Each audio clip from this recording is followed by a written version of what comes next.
ISD regular board meeting. It is Tuesday, October 13th, 2015, and it is 7:00 p.m. Item number 1, meeting is called to order. We do have an established quorum. Item number 2, roll call. Oscar Medrano. Here. Michael Vargas. Here. Angel Mendez. Here. Arno Padilla. Here. Hector Leal. Here. Joe Gonzalez. Here. Dr. Leo. Here. Mr. Torres. Great. Agenda item number 3 is the Pledge of Allegiance to the United States and Texas flag. And item number 4 is our invocation. Thank you, Madam President. I'm going to introduce the two individuals, or our students tonight, who are going to read the pledges as well as do the invocation. The first one we have is Alfonso Leonardo Mendoza. He is the son of Alfonso and Helen Mendoza, is currently a senior and president for the 2016 San Benito High School senior class. His favorite subjects are U.S. history and U.S. government. His hobbies include reading, acting, and keeping up with current events.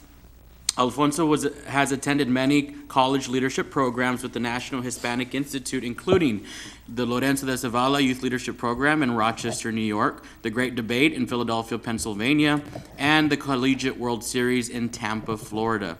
He was selected to represent San Benito High School at the Boys State this summer at University of Texas at Austin.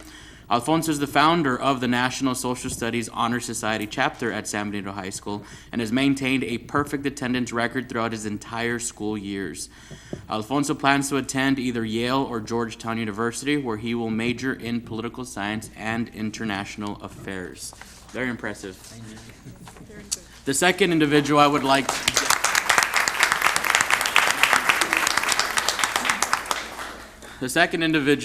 to recognize tonight is Jesus Pablo Leja.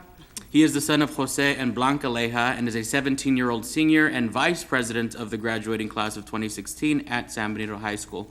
His favorite subjects are medical science, English, and math. He enjoys writing films with complex characters, reading photography, and watching comedy specials with comics that push boundaries, such as Emmy Award winner Amy Schumer. Jesus has competed and placed in regional leadership events with Health Occupations, Students of America, which he is president, Business Professionals of America, and Speech UIL. He is a proud member of the National Technical Honor Society, which he serves as vice president, Rho Kappa National Social Studies Honor Society, and the Mu Alpha Theta National Mathematics Honor Society. Jesus is a big fan of education activist and Nobel Peace Prize winner recipient Malala Yousafzai. He plans to attend Baylor University, where he will study pre-med.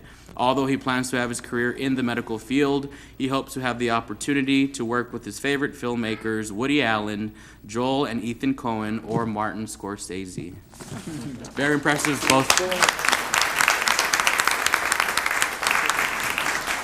We'll start with the pledge and then the invocation.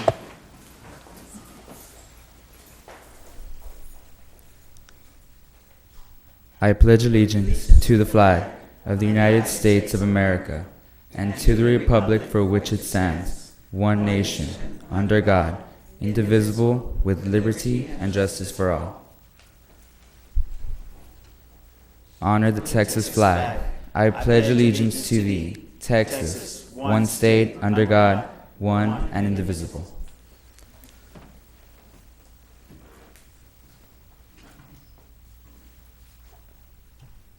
Please bow your heads. Heavenly Father, we thank you for bringing us together for this meeting. Thank you for allowing us to work together to improve the lives of everyone in our schools and community. We ask your continued blessings of health and happiness in all of our days. In your name we pray. Amen. Amen.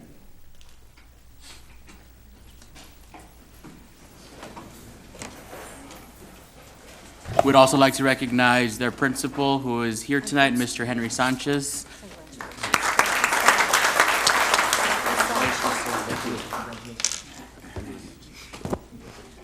And also, if the parents of Alfonso and Jesus are in the audience, please stand and be recognized.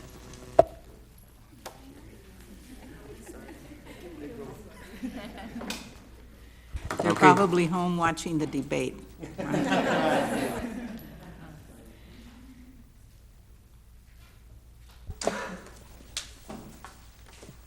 Agenda item number 5, special recognition. Mrs. Longoria? We're very proud to bring some individuals before you this evening. And the first person that I'd like to call on to be recognized is a very special teacher from San Benito High School. And Mr. Michael Vargas, the board secretary, is going to be doing the honors for this particular award. Let me tell you a little bit about the teacher that we're recognizing tonight, Alejandra Treviño, and she is seated right here. Alejandra Treviño, she's a math teacher at San Benito High School, and she has been named a 2015 Hispanic Engineering, Science, and Technologies Math Teachers of the Year. For the past 7 years, she has served as a Gear Up teacher, Gear Up Math Master's teacher, and Gear Up Math workshop trainer. The University of Texas Rio Grande Valley highlighted Treviño and other top educators during HESTEX Educator Day on Monday, October the 5th. And you see the awards before you, one on behalf of Region 1, the other on behalf of the school board and administration. So congratulations to Ms. Treviño. I do want to acknowledge Principal Henry Sanchez, and we also have Patricia Sandoval from the high school's Gear Up department. Aida Garcia also works closely with the Gear Up department. And I also want to make mention of Region 1 Gear Up specialist that they work closely with, Mr. Chris McKinney. And Alejandra's sister, you're not seeing double, her twin sister is right here. So congratulations to Ms. Treviño, great job.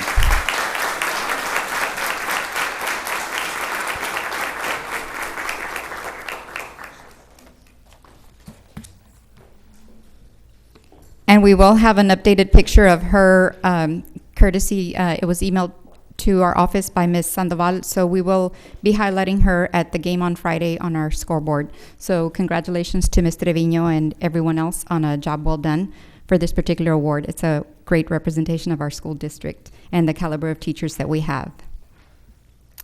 The next two schools that are on the agenda, we have two elementary schools, Landrum Elementary and Rangerville Elementary. These two schools just recently returned from Washington, D.C., where they received a prestigious award. And these schools participated in the Alliance for a Healthier Generation. They are Bronze Award winners. These two schools received the invitation to accept their Bronze Award at the Alliance for a Healthier Generation's Leaders Summit in Washington, D.C., a few days ago on October 2nd and 3rd. Landrum Elementary, with the help of then-coach Gabriel Gonzalez, who is in the audience, earned the award by implementing changes in daily routines, such as 20-minute recess and physical activities before school and during physical education classes, while Rangerville Elementary formed a fitness club with the help of nurse Stephanie Villalpando. The school stresses the importance of healthy snacks also. And I believe at this time we do want to recognize Child Nutrition Program Director Jana Landrum. She's not able to attend, but the Assistant Director Jackie Rendon is here. And also Rangerville Elementary Principal. If we could ask the principals to step up to the front. Diana Atkinson is the current principal, but we also want to acknowledge the former principal, which is Linda Molina, and she is now the principal at Frank Roberts. And from Landrum Elementary, we have Principal Eva Basilian. And of course, we also want to make mention of former principal Aurora Mendoza. And we do have some awards to be presented to the school principals on behalf of the district. Congratulations.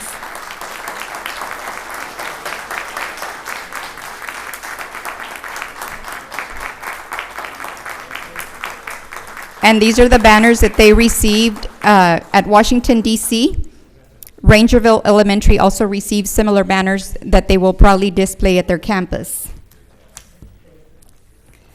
So congratulations to Landrum Elementary and Rangerville Elementary, and also to our district's child nutrition program. They are working closely with other schools to encourage more participation. And that concludes the special recognition for this evening. Thank you.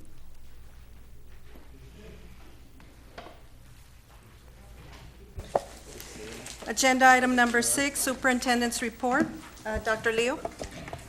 Members of the board, as you can see from the agenda listing, that we have two groups that will be traveling from Veterans Memorial. The chess team will travel to Houston for the U.S. Chess Championships on October 23rd through the 25th, next week, I believe.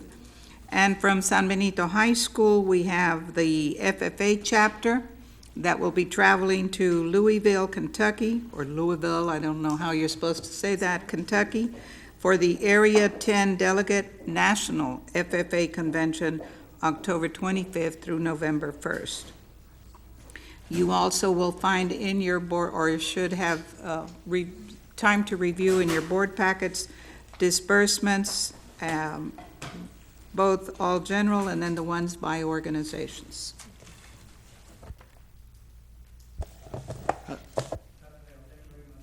For that, for the information. Can you also share with us on board updates? You indicated that you met with members of Congress and other public school officials regarding the college-going culture. Can you provide us with a little insight on that? Yes, thank you.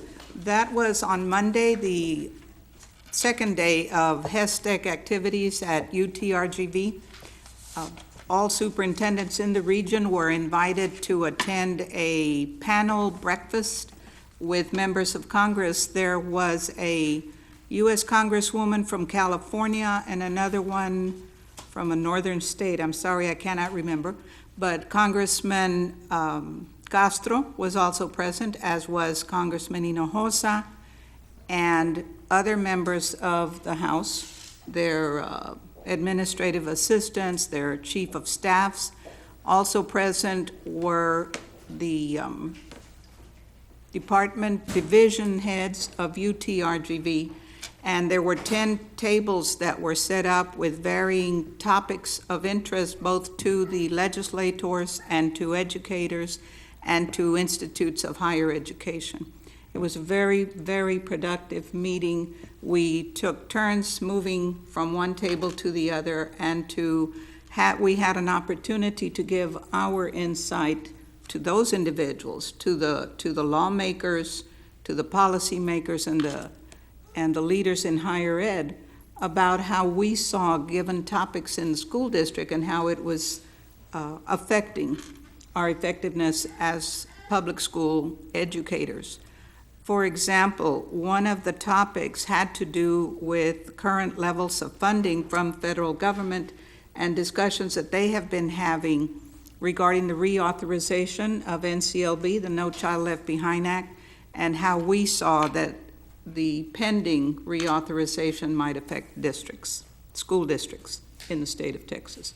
So it was very productive, very informative, and I was very proud to be at the table, so to speak, to be at each of the tables in representation of San Benito CISD, because I do think it is important that we as a public school be present and have a very visible place in those discussions. And so I do thank you for the freedom that you have demonstrated as decision makers for this district to also support, whether it is myself or members of the staff who attend these types of sessions and allow our district to have a voice at those events. Thank you. And I would like to add a comment on that. And I've noticed, I'd like to give a recognition to the high school and to the Gear Up program and other higher education programs that are actually being proactive on sharing information about students' opportunities for colleges and universities. And I believe that was the topic of discussion at this meeting, as to move all communities to a college-going culture and provide more opportunities for our students. Thank you, Dr. Leo.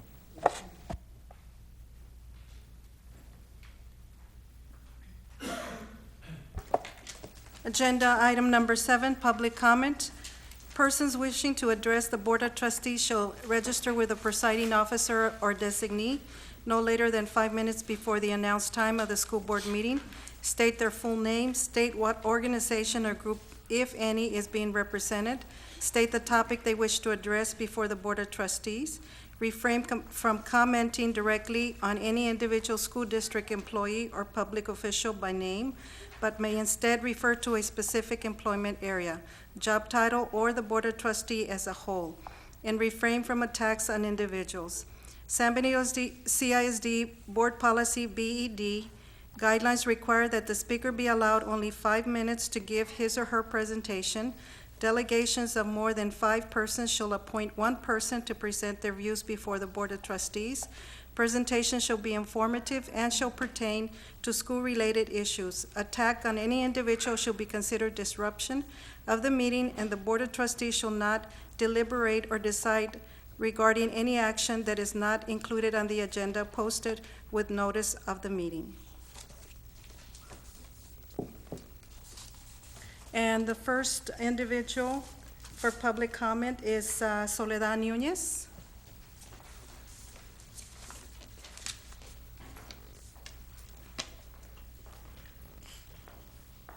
Good evening, members of the board, community members. My name is Soledad Nunez, and I'm the coordinator at the Narciso Martinez Cultural Arts Center.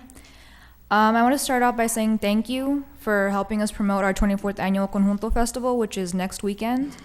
And I wanted to cordially invite each and every one of you here tonight to our festival. Come out and join us for 3 days of Conjunto music. And I have a flyer here for everybody. Okay, great.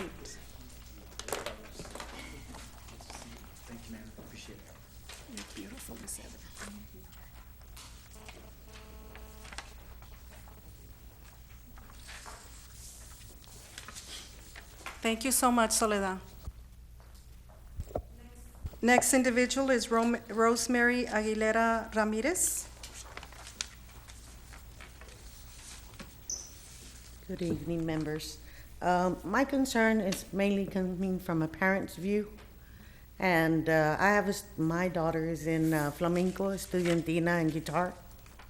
And it becomes concerning that they never seem to receive enough monies for them to repair their equipment. And sometimes as parents, we're having to pay for those things. Because for some reason, it doesn't seem like monies are being stretched all the way across. So we as parents are concerned, and as taxpayers, I know we're not as big as band, but, our students are just as important, and, to be represented by City Hall the flamenco is going to be playing for the Texas governor coming on October 22nd. And I think that's a big honor to represent San Benito. And it's concerning that we have some members that, like our main guitarist is a left-handed and he only has one guitar. If that were to break, what would he do? And like I say, I know we're not large as band, but I think our students deserve, to have a budget of some kind, to be backed up. And sometimes, we have events and we're given the okay to go ahead and go, and that they have everything ready as far as, transportation and stuff. And then in the last minute, we're told they can't do it. So as parents, we're taking them in our cars, and, transporting their equipment and doing the best that we can just to keep our students' morale up, because sometimes you can see that they get deflated by that. And like I say, it's just concerning that every year it seems that that's what happens to them, and it's just sometimes we wonder how far does that budget go? How far does it get spread across? And it's, and like I say, flamenco is the only flamenco group in the Valley, in Texas, and in the United States. They have CDs out, DVDs out, and they're doing really good. So as parents, we just want to know how much of that do they get? Because it's concerning to us when our kids come and say, "Mom, I need strings." "Mom, I need this," or "I need batteries," or "my cords are frayed," and then we're turning around and asking the director, where's the money to buy that? Because our students, like I say, are important just like everybody else. So that's a concern to us. And that's what we wanted to address to you. And like I say, I know we're small, but even the guitar has grown from when my son started a few years back, from maybe a dozen or so to now 400 and some students in guitar. And that's a lot of students to be buying guitar strings for. And as a musician, if they have to be replaced all the time. And like I say, it's concerning that we're having to pay for that out of our pockets.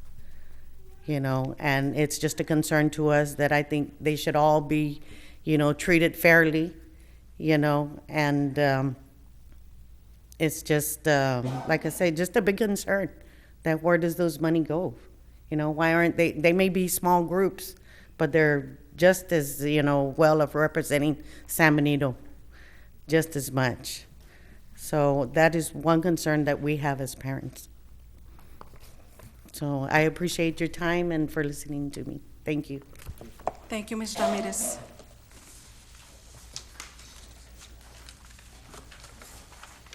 Agenda item number 8, consent agenda.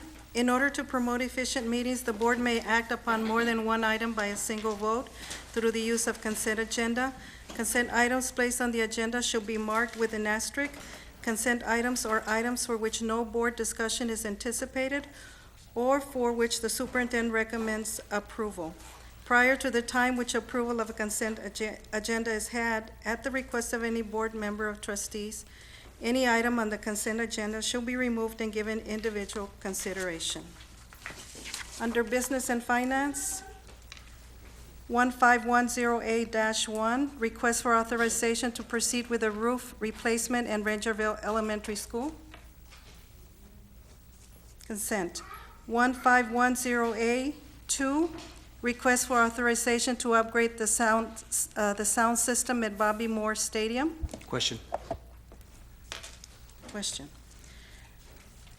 15108-3, request for approval of resolution approving annual review of the investment policy and investment strategies. Question. Okay. Request for approval of resolution approving independent sources of instruction relating to the investment responsibility. Question. Request for approval of the quarterly and the annual investment report. Consent. Project to upgrade the fire alarm system to bring the administration building in compliance with the National Fire Code. Consent. Request for approval of 2015-2016 budget amendments. Question. Item 15108-8, request for approval of 2015-2016 budget transfers. Question. Under Administration, request for approval of revisions to the 2015-2016 Student Code of Conduct. Question. Okay.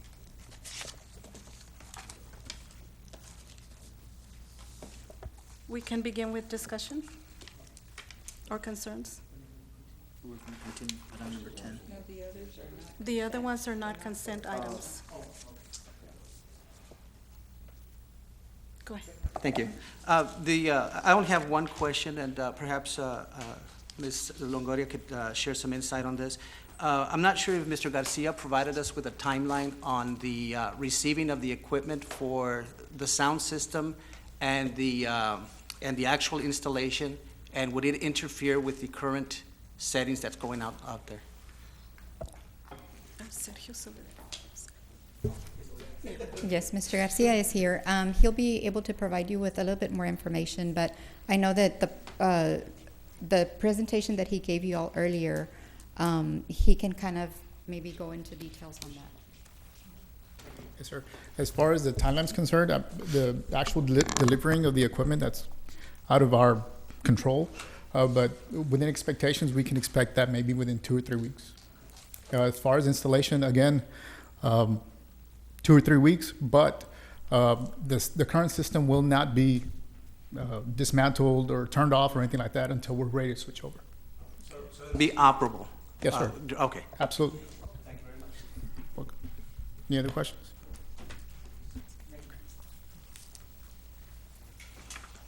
Next.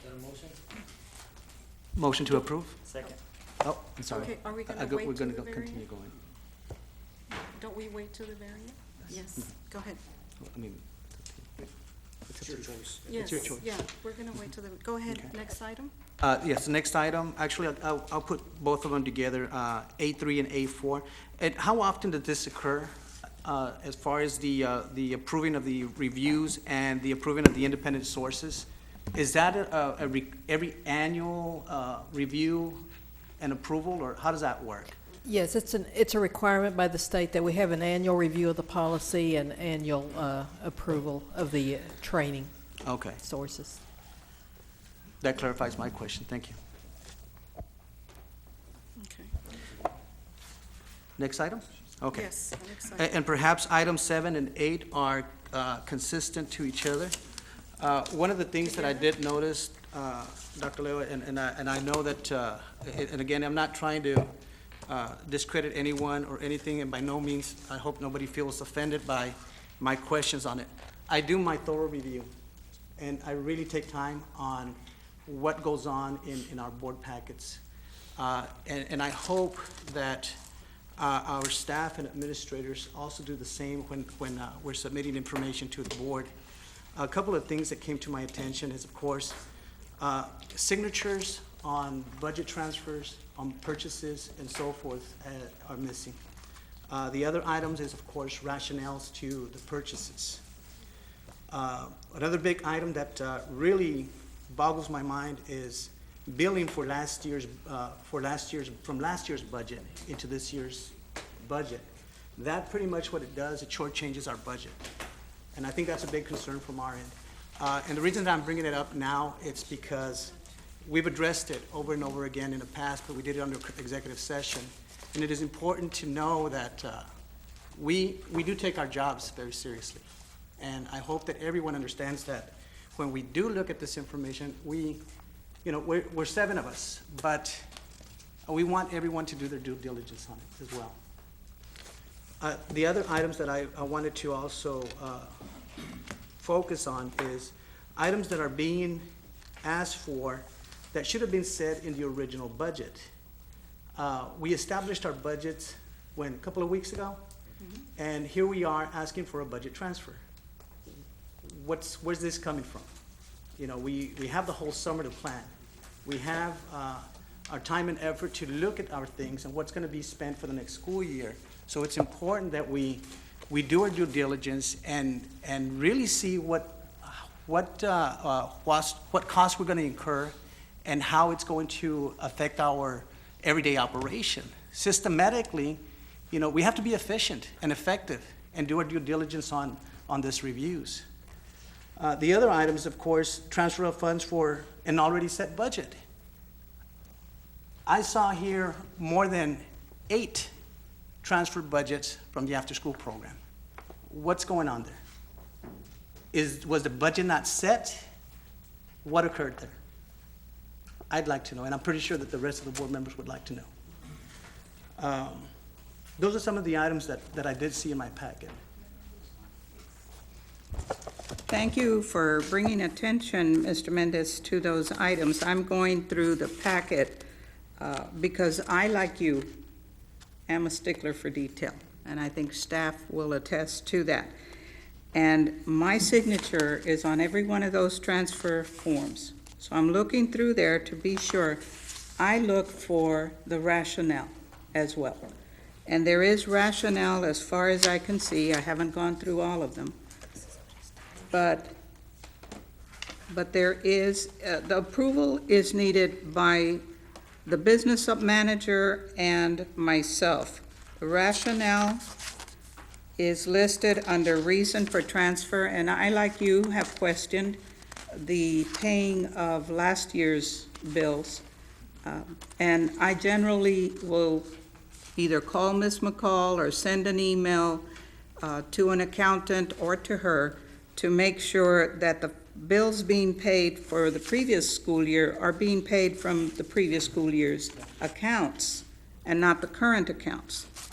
On the question of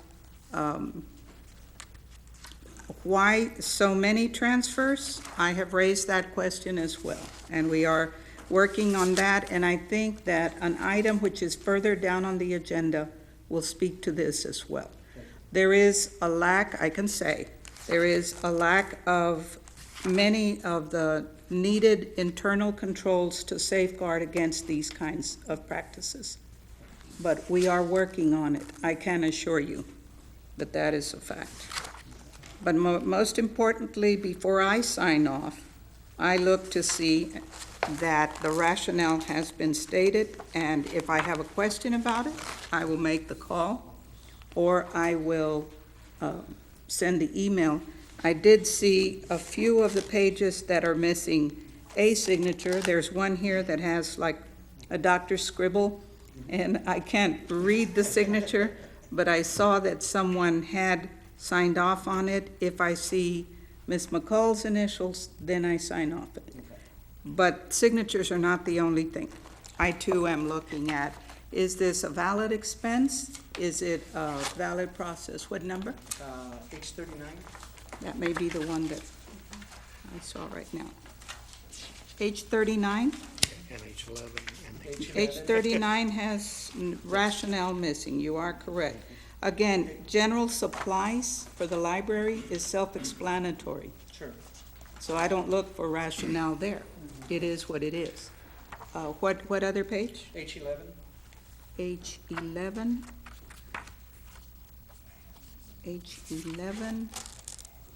Rationale is there, signature is missing, you are correct, but Ms. McCall did sign off on that one. But we will be more attentive. We will. I'll be more than happy to provide you with this, and it's got all the tabs on. I'll go through it again myself. Thank you. Well, thank you very much, ma'am. Appreciate it. Madam President, I make a motion to approve the items. Oh, you still have one, I'm sorry. My apologies. Mine was on the student code of conduct. If you can just clarify my confusion, am I not, as far as the timeline, the student code of conduct is retroactively being talked about and created and approved? Meaning it was just approved and school has already started? So my question, I guess, then becomes, my confusion is correct, and why we're waiting 1 or 2 months after the school year has begun, and we're not equipping our families with the student code of conduct before? Generally, and if we had acted in an efficient manner, the code of conduct should have been brought in late August, early September. Why it was not, I cannot speak to. However, it is never too late, and what we have placed before you are the revisions based on the last legislative session. It generally falls, I think, under the addition of the behavioral coordinator at each campus. That's one of the major changes, but very little has changed. And historically, a district will approve the code of conduct, and it is a repetition. It's just an annual process. In this case, there are some changes, and those two have been listed for you, itemized by page number on the cover of the copy of the code of conduct. I do apologize that it did not go out. It is not going out in a timely manner, but it will go out. The thing with that was that we didn't have any committee meetings. You know, they should have gone through the curriculum and/or policy. Okay, we did have a policy Yes. committee meeting. On but- this, Yes, back but, in August? No, sir. No. Well, that's what I'm talking about. This is why the delay is right now. But we did bring it to the committee week before last? right. No, I understand. I'm just saying that this is why it was so late. Michael's concern was that the school started already. No. Because we did not have any committee meetings back then. That's the So reason why. nobody has received the student code of conduct? No, sir, Oh, my gosh. no. The question I'd have, maybe it's not an appropriate question to answer now, or you can give us, I'm curious to know whose responsibility is it to coordinate this and assure that this gets to the board in August? And, you know, and who walks the district through reviewing it, approving it, and getting it ready and available to our students? It is the responsibility of the superintendent to bring to the board all required approval of documents and/or actions which require board approval. In the absence of this board's having not acted on the 15-16 Code of Conduct, the 14-15 Code of Conduct continues. There is that overlap. So it is not a matter of the schools not having something to act on. They act on the basis of the previous document. And as I said, the major change is a designation of the behavioral coordinator at every campus. One person must be designated to respond to questions related to this. Again, in the interest of efficiency, this should have been done early on. And I apologize that it did not get done, but it does rest on my shoulders. I think it's fair to Thank you. say it's not your fault. There were a lot of other external factors, but I do want to have technical questions. So then I think there's a question maybe for Mr. Torres. If there's a family that has not signed the student code of conduct and we find ourselves in, We need to get this out, like Dr. Gil alluded to. We need to get it on our website and get it out to the family as soon as possible. okay, and that's my main concern, because if we have a expulsion hearing or something and there's no written form of consent, then I think that becomes a problem. Again, the previous code of conduct prevails. So we can act. We have not hesitated. There have been hearings already. Ms. Servillon and Mr. Gonzalez serve on that committee. So I know that there have been disciplinary actions already have moved forward. We do not stop. Operations continue, and they continue at an expedited level at this point. And the other point that I wanted to make was that I do want to acknowledge Mr. Gonzalez and the committee, and Mr. Gonzalez in particular. We have taken the revised code of conduct and the truancy, the changes to the truancy policy to various committees in the district. We have to take it to this committee and that committee, and we have done that. The staff has been moving on that, and it does take a little bit of time, and it was presented to leadership team and to all of the campus teams as well. That has been done. There have been numerous meetings.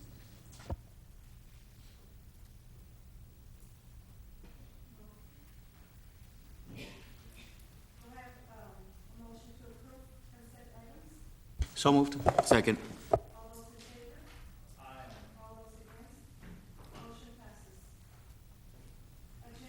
Number 9, action, No, no.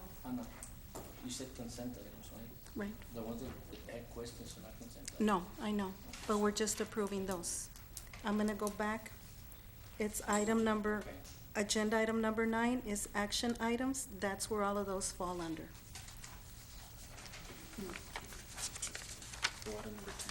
Yes.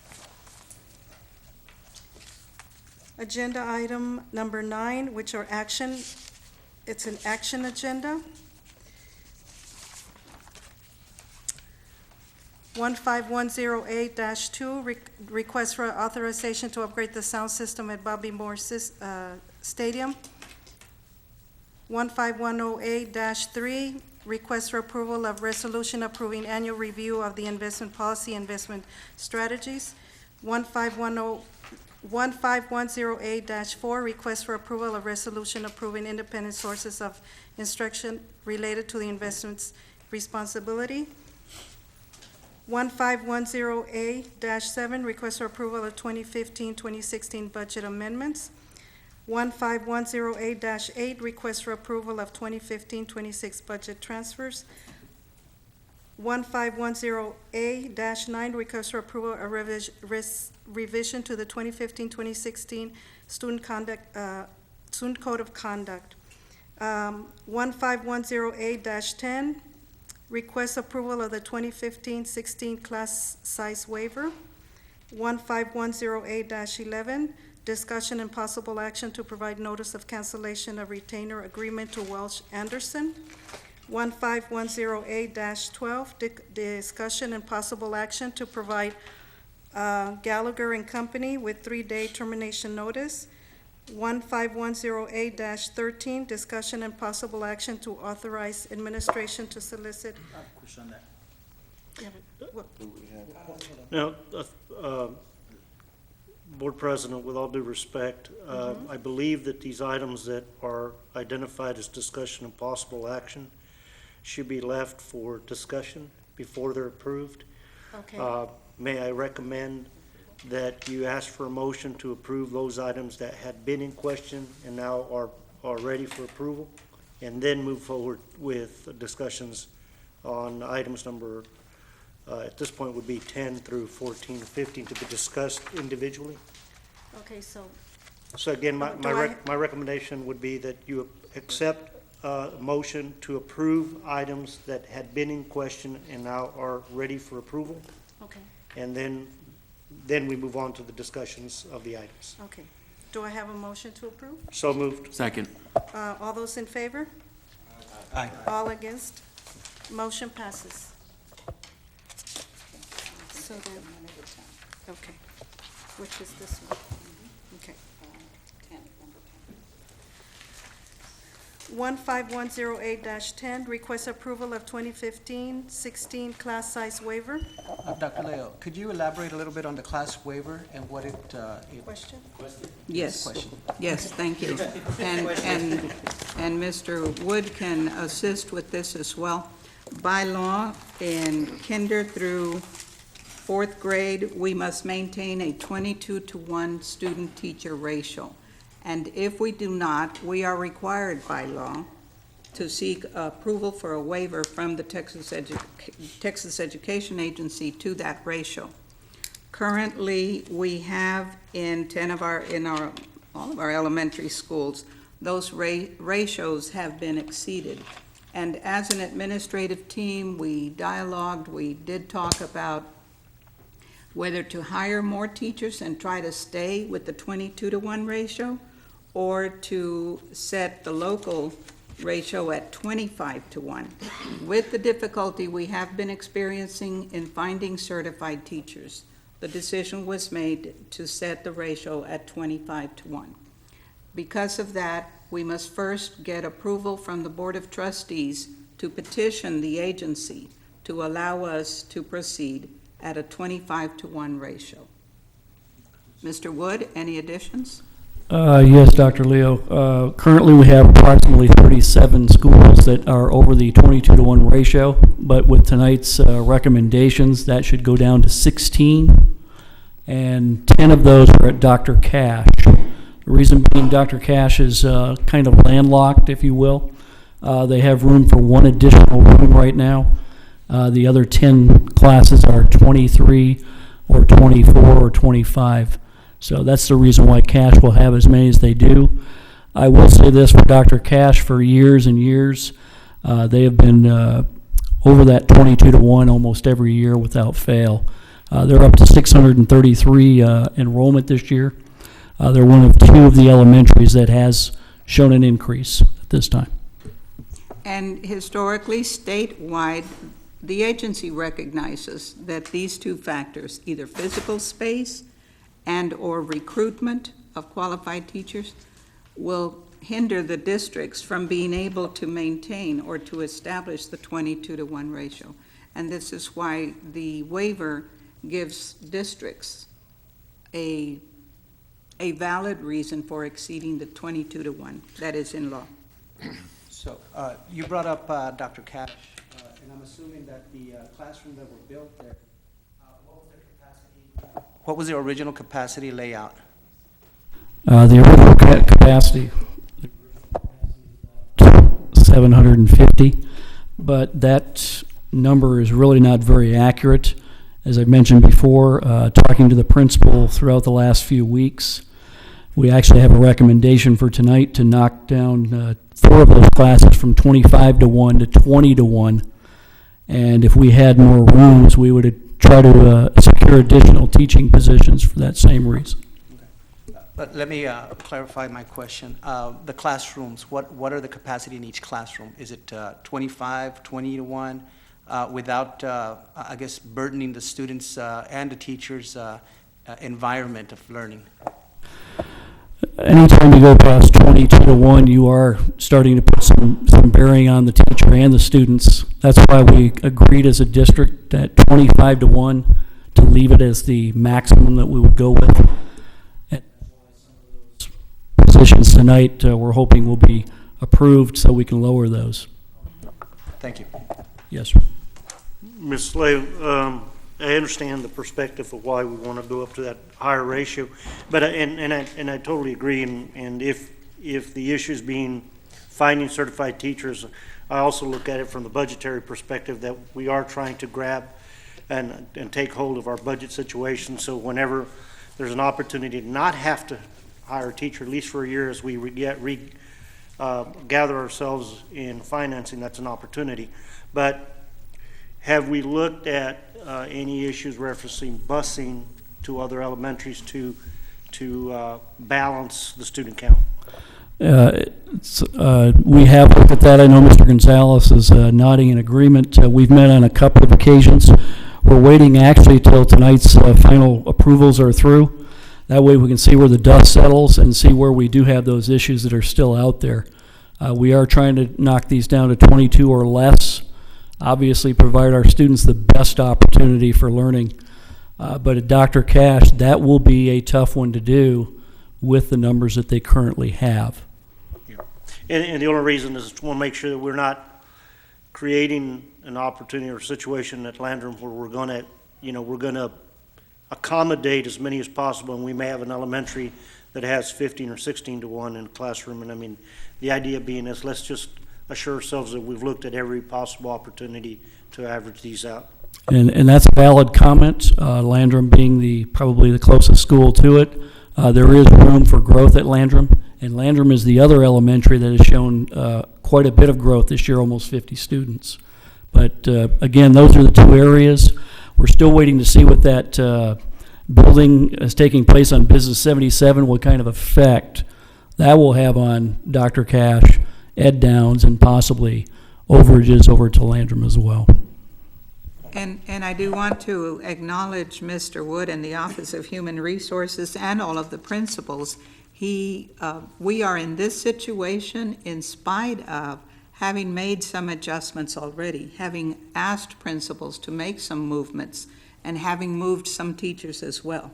This has been ongoing since the second week of school, that he monitors very closely what the counts are and where it is that we can move either students and or teachers so that we try to come as close to the 22 to 1 range as we possibly can. Dr. Leo, does this waiver also cover the middle schools, high schools, and VMA? No, sir. This only applies to elementary schools because that's the only place where we have a state-required ratio. So the high school and VMA, are they up to par to what do we have a policy on what ratio we should hold at those grade levels? And the reason that I'm asking is that I have had some inquiries about the overpopulation and about classrooms and so forth. And I do understand that there's about 24 classrooms at VMA that are vacant. So, perhaps this is an opportunity to also begin looking at that and evaluating what the cost is of transporting students from one school to the other. Just something to throw out there. Thank you.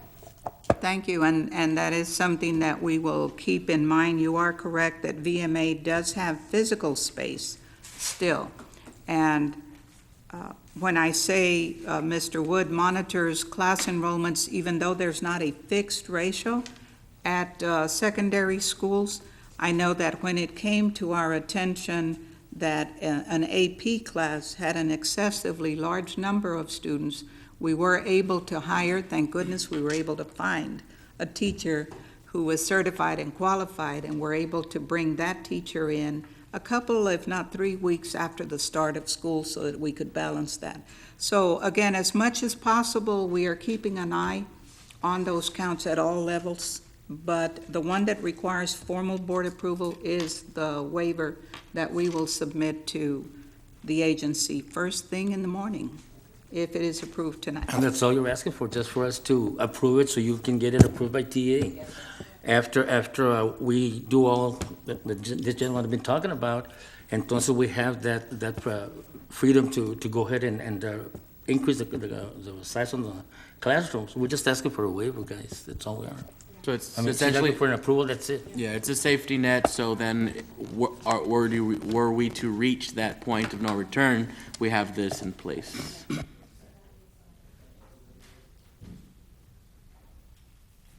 So moved? I'll second it.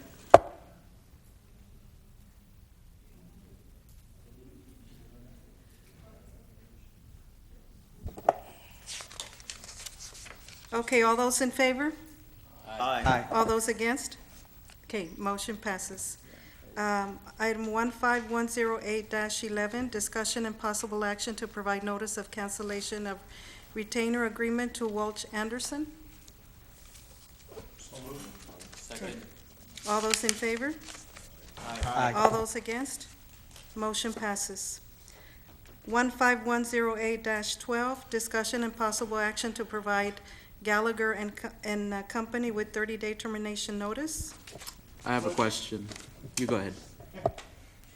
I understand that when we hired when we hired Gallagher, they were given the privilege of assisting us with the purchasing of the health policy, but at the same token, we discussed the issue of their assistance in reviewing the backlog and the backlog of charges to determine whether or not there had been any excessive charges or charges that have been out of line. My understanding is that they are still working on that, and they were still going to present us with that report, which is very vital.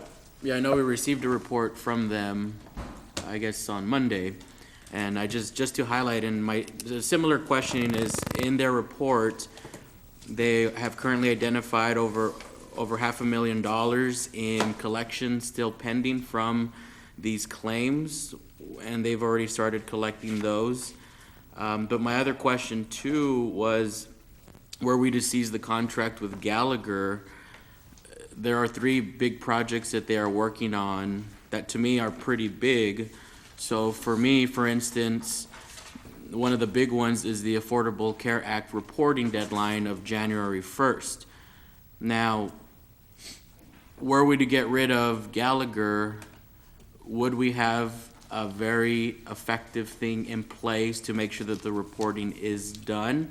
And not only that, if we were to require outside assistance, if we so happen, that would also be fees that we would accrue relative to them absorbing all of the fees. And I'm asking these questions because I want to make sure that we're not shooting ourselves in the foot. If we were to cut the contract, do we have systems in place to make sure that we can be successful? I think we do have a risk manager supposed to be doing that, and we have Emma también. If I may, with Yes, ma'am. regards to the Affordable Care Act reporting, you bring up a very valid point. This is a major adjustment to school districts. From my understanding, it is a massive undertaking. It is very cumbersome, and the statement made here that the fines, if we do not comply with the requirements of the Affordable Care Act, the fines are very steep.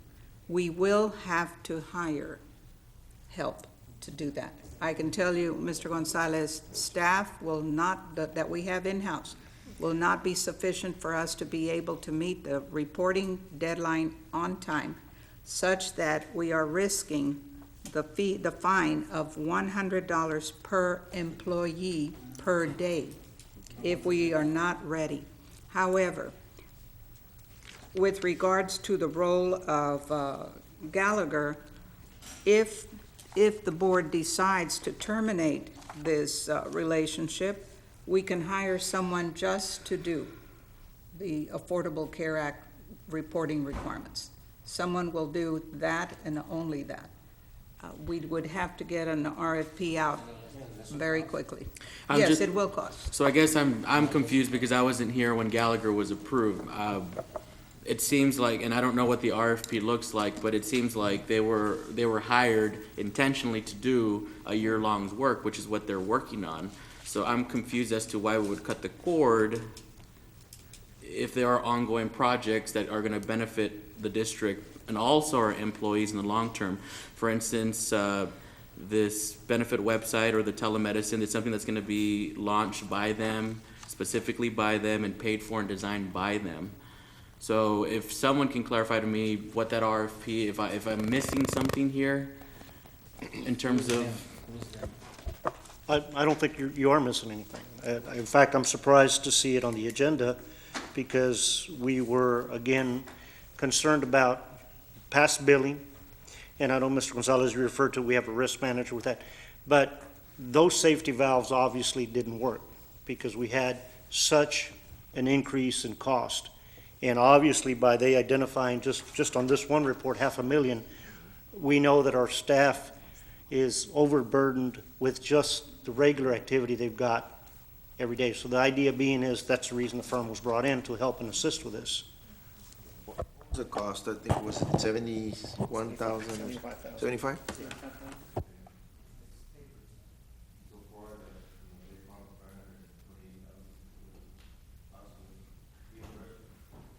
So I think it's gonna be something that's gonna be paid by itself. But I don't know, they have here on this report submitted that they have started collection. I don't know where they are in terms of My understanding is collecting. if we let them go, they're not gonna, that's not gonna be possible. That's the understanding.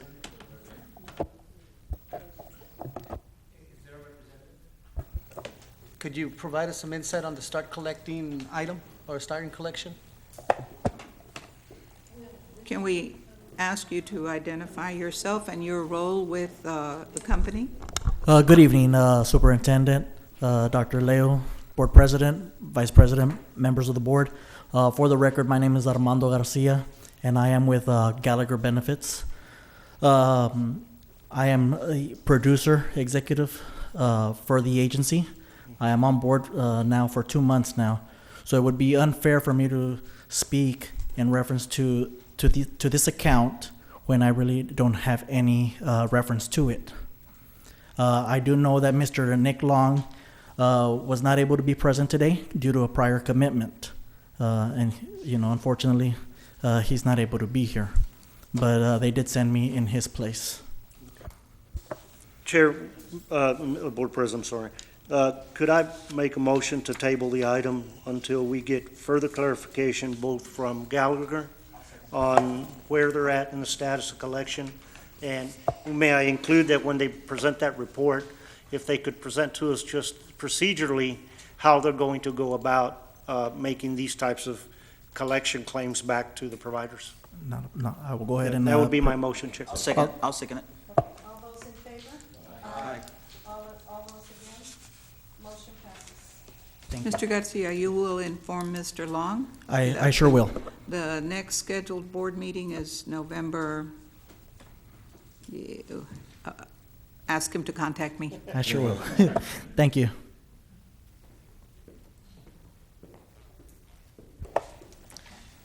One 13, discussion and possible action to authorize administration to solicit qualifications for district internal auditor. I have a question on that. Okay. My question was, are we gonna solicit an auditor, and how much is it gonna cost and all that stuff? May I? Yes. Yes, this board had expressed an interest, I believe, a couple of board meetings ago, to have an internal auditor identified for the district. This is in addition to the state-required audit that is done annually. It happens that at the TASB conference last weekend before, it seems like time is passing so quickly. I attended a session, I understand Mr. Mendez was there too, on the services of an internal auditor and what can be done and the benefits to a school district. And I attended specifically because I knew that the board had this interest. I would agree, I think it is a very, very necessary service for the district. Given the immediate past history of the state, the financial state of the district, having someone on a day-to-day basis accessing and talking to staff who have either direct or secondary responsibility for managing the funds of the district would be very helpful. We would then be able to answer questions on the spot as to why are we paying last year's bills, and why are we submitting so many transfer requests. Well, having someone in-house who can make, with their experience, their understanding of efficiency and finance, we will get those answers more readily. more quickly. And this function would also be to help us set those internal controls that may be missing, that are contributing to either unequal fund distribution, if it's a matter of budgets for flamenco and not for band, or not having to process transfers once the new budget year has begun. All of these relationships are somewhat kept in check in a very efficient and in a very fiscal, responsibly manner for the school district. I would. Have we had an internal auditor? We had an internal auditor in the past. What happened was that, we had an internal auditor in the past. What happened is we hired that lady, and all she did was she went up to the club funds, and that was it. You know, after that, pues ya no hizo nada. She was just walking around here at the administration. She didn't go to the like maintenance athletics or the school district, I mean, the schools or anything.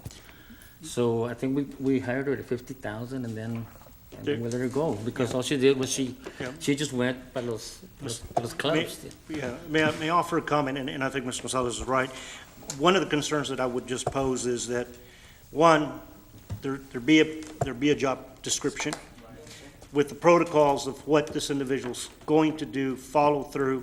Second, I know there might be one in policy. Yeah, Estano, there but I'm not there sure, is, pero- and in fact, Okay. TASB actually even offers a job description. I know I've been to the same training before too, and we did start discussing this over 4 or 5 months ago. We included it in the budget, that the position was funded.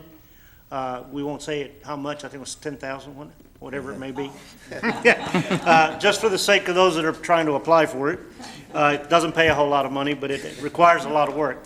The issue being is that the only thing I request is that when the RFP gets placed, that it assures that it follows some kind of structure to assure that the individual applying understands the responsibilities to that position. And with that, I'd like to make a motion that we approve the solicitation. I'll second that. All those in favor? Aye. All those against? Motion passes. Okay. 15108-14, discussion and possible action to retain Norman Jolly, PC, for construction defect litigation and investigation. So moved. Second. All those in favor? Aye. All those against? Motion passes.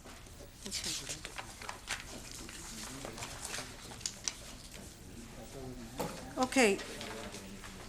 Any? Okay. Agenda item number 10, closed meeting, discussion under the authority of the Texas Government Code 551.071 for the purpose of private consultation with the board's attorney on any subject or matters authorized by law, consideration and discussion to approve settlement regarding Reyes versus San Benito CISD, 551.074 for the purpose of the appointment, employment, evaluation, reassignment, duties, discipline, or dismissal of a public officer or employee, to hear complaints or charges against a public officer or employee. Report on personnel, employment, resignation, retirement, consideration of recommendations for Executive Director of Academic Services.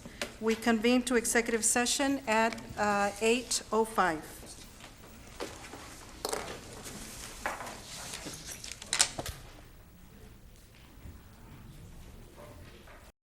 Documents? So moved. Second. All those in favor? Aye. All those against? Motion passes. Dr. Liu? I would like to recommend approval of personnel as presented in executive session to include resignations, retirements, and new hires. Second. All those in favor? Aye. All those against? Motion passes. Okay. May I Item- take the next one? I would also like to recommend approval of my recommendation for the Executive Director of Academic Services, that be Ms. Mary Trevino. So moved. All those in favor? Aye. All those against? Motion passes. Item number 11, meeting adjourned.